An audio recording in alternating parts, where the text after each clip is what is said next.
गर्मियों के दिनों में मरुस्थलीय क्षेत्रों में जो पेड़ होते हैं उन पेड़ के पास में नीचे की तरफ जो दूर से व्यक्ति आ रहा होता है या ऊंट वगैरह पर जो बैठकर आ रहा होता है उसे यहाँ जल होने का या पानी के तालाब होने का भ्रम होता है और इस पेड़ का उल्टा प्रतिबिंब उस तालाब में उन्हें बनता हुआ दिखाई देता है और ऐसा लगता है जब ये पेड़ उन्हें यहाँ उल्टा दिखाई देता है या प्रतीत होता है तो ऐसा लगता है जैसे यहाँ तालाब है, तो उन्हें पानी होने का भ्रम होता है। एक्चुअली ये भ्रम ही मरीचिका है। अब मरीचिका को समझने के पहले कुछ बातें हमें समझना होगी। वो ये है कि गर्मियों में जो ये मान लीजिए मरुस्थलीय क्षेत्र है, तो गर्मियों में ये जो यहाँ इस जगह देखिए, आप बॉटम पर देखिए, यहाँ इस जगह ये रेतीली भूमि है तो ये अधिक गर्म हो जाएगी और अपेक्षाकृत अधिक गर्म रहेगा ये नीचे का हिस्सा, और जैसे जैसे ऊपर जाते जाएंगे ये अपेक्षाकृत कम गर्म वायु यहाँ रहेगी।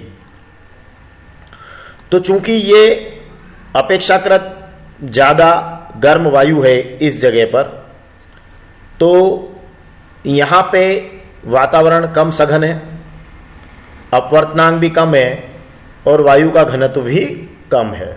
जैसे जैसे ऊपर जाते जाएंगे तो अपेक्षाकृत कम गर्म वायु रहेगी, माध्यम अधिक सघन रहेगा, अधिक अपवर्तनांक वाला रहेगा और अधिक घनत्व वाला रहेगा। तो हम ये समझे हैं कि जब गर्मियों में रेगिस्तान में रेतीली भूमि जब गर्म होती है तो नीचे का जो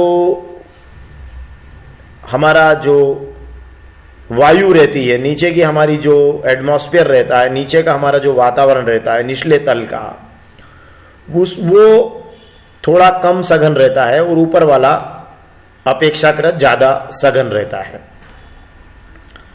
या यूं कहें कि हम ऐसा कह लें कि नीचे विरल और ऊपर सघन, जैसे जैसे परतें ऊपर जाती जाएगी वो ज़्यादा सघन होती जाएगी, और यहाँ नीचे चूंकि कम सघन है अर्थात हम इसे अपने शब्दों में विरल कह लें, तो ये कम सघन और ये अधिक सघन।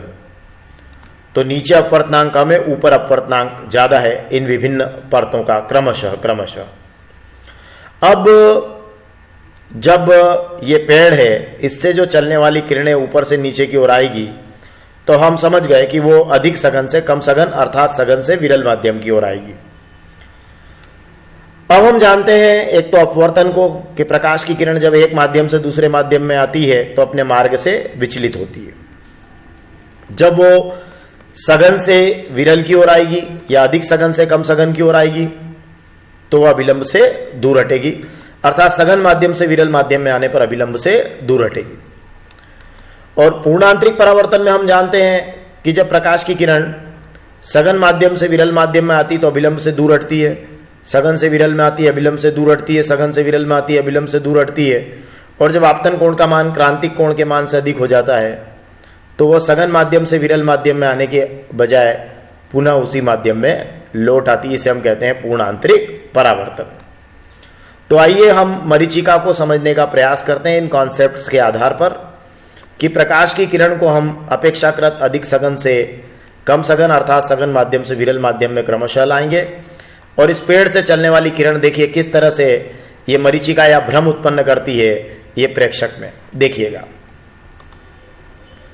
यहां देखिए ये पेड़ से ये प्रकाश की किरण ये चली है और ये पेड़ से चलने वाली प्रकाश की किरण अब देखिए यहां ये सघन से विरल माध्यम में आई है तो अभिलंब से दूर हटेगी। ये हमारा अभिलंब है और ये प्रकाश की किरण अभिलंब से दूर हट गई। अब ये वायु की दूसरी परत पर आई है, ये फिर सघन से विरल अर्थात अधिक सघन से कम सघन माध्यम की ओर आएगी।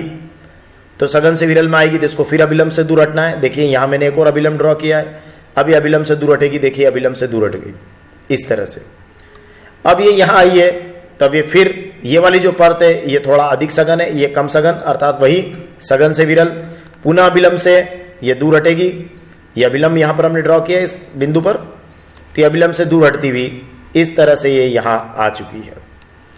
अब यहां हम देखते हैं कि जब आपतन कोण का मान, ये देखिएगा ये आपतित किरण है और ये अभिलंब है, तो ये आपतन कोण है। ये आपतन कोण का मान क्रांतिक कोण के मान से अधिक हुआ तो प्रकाश की किरण अब और नीचे नहीं जाएगी, मतलब पेड़ से चलने वाली किरण ये और नीचे नहीं जाएगी।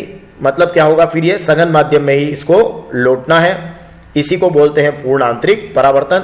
तो ये प्रकाश की किरण का हो गया पूर्ण आंतरिक परावर्तन, और ये जिस कोण पर आई थी उसी कोण पर ये परावर्तित हो गई।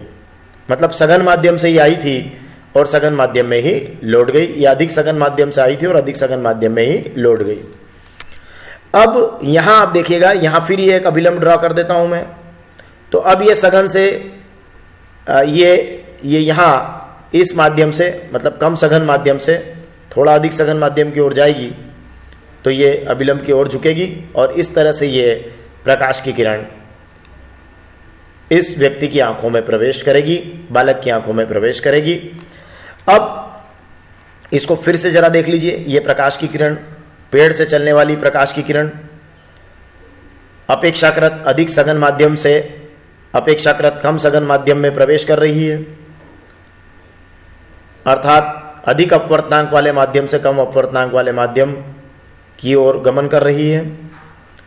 तो यहां क्या हो रहा है कि जब सघन से विरल माध्यम में प्रकाश की किरण जाती है तो अभिलंब से दूर हटती जाती है, दूर हटती जा रही है, दूर हटती जा रही है, और जब आपतन कोण का मान क्रांतिक कोण के मान से अधिक हो गया तो ये जो दूर हटना अर्थात अपवर्तन की जो घटना हो रही थी, देखिए यहां भी हुई, यहां भी हुई, यहां भी हुई, हर परत पर अपवर्तन की घटना हुई है, पर यहां आकर आपतन कोण का मान क्रांतिक कोण के मान से अधिक हो गया तो प्रकाश की किरण ने एक माध्यम से दूसरे माध्यम में जाने के बजाय पुनः उसी माध्यम में लौट गया, अर्थात प्रकाश का पूर्ण आंतरिक परावर्तन हो गया।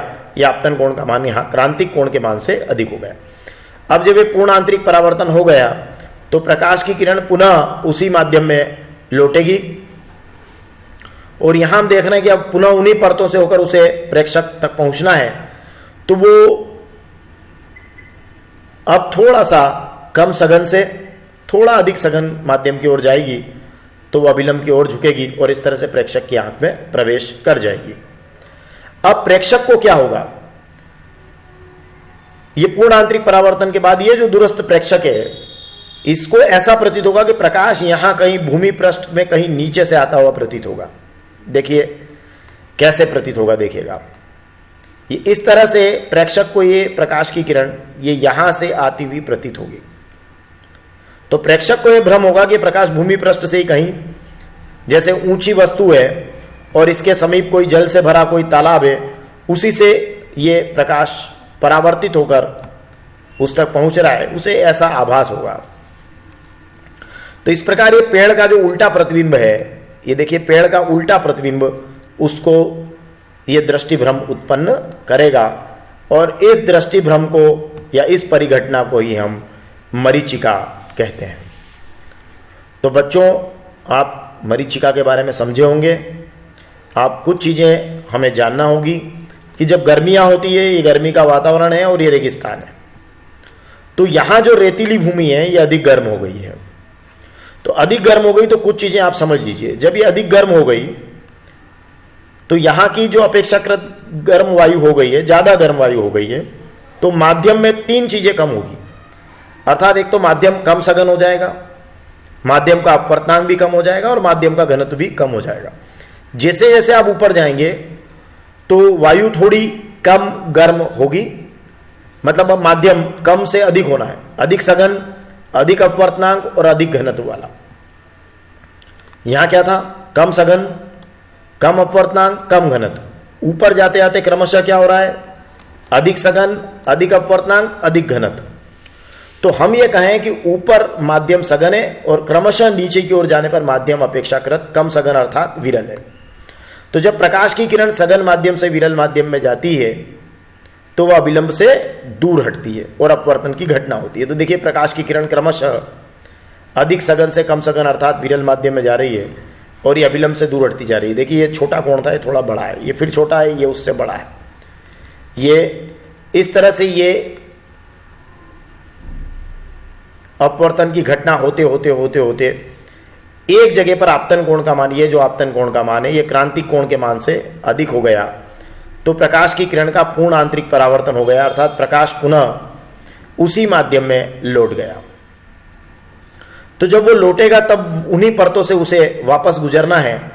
तो वहां आप ऐसा बता सकते हैं कि ये प्रकाश की किरण अपेक्षाकृत कम सघन माध्यम से अधिक सघन माध्यम में गई तो अभिलंब की ओर झुक गई, और इस तरह से ये रेगिस्तान में खड़े प्रेक्षक की आंख में इन प्रकाश की किरणों ने प्रवेश किया, और प्रेक्षक के लिए प्रकाश उसे ऐसा प्रतीत होगा जैसे भूमि पृष्ठ के नीचे कहीं से ये आ रहा है। तो इस प्रेक्षक को यह भ्रम हो जाएगा कि प्रकाश ये भूमि पृष्ठ से ही जैसे ऊंची वस्तु के पास में कोई जल से भरा तालाब है और इस ऊंची वस्तु का प्रतिबिंब उस तालाब के अंदर बन रहा है, तो ये ऐसा लगेगा जैसे पेड़ का उल्टा प्रतिबिंब इस तालाब में बन रहा है, तो उसे यहां से दृष्टि भ्रम उत्पन्न होगा। और इस घटना को या इस परिघटना को हम कहेंगे मरीचिका। लेकिन जब ये व्यक्ति पास में आएगा तो उसे कोई तालाब यहाँ पे नजर नहीं आएगा। तो इस तरह से ये हम रेगिस्तान में मरीचिका को बच्चों समझ सकते हैं।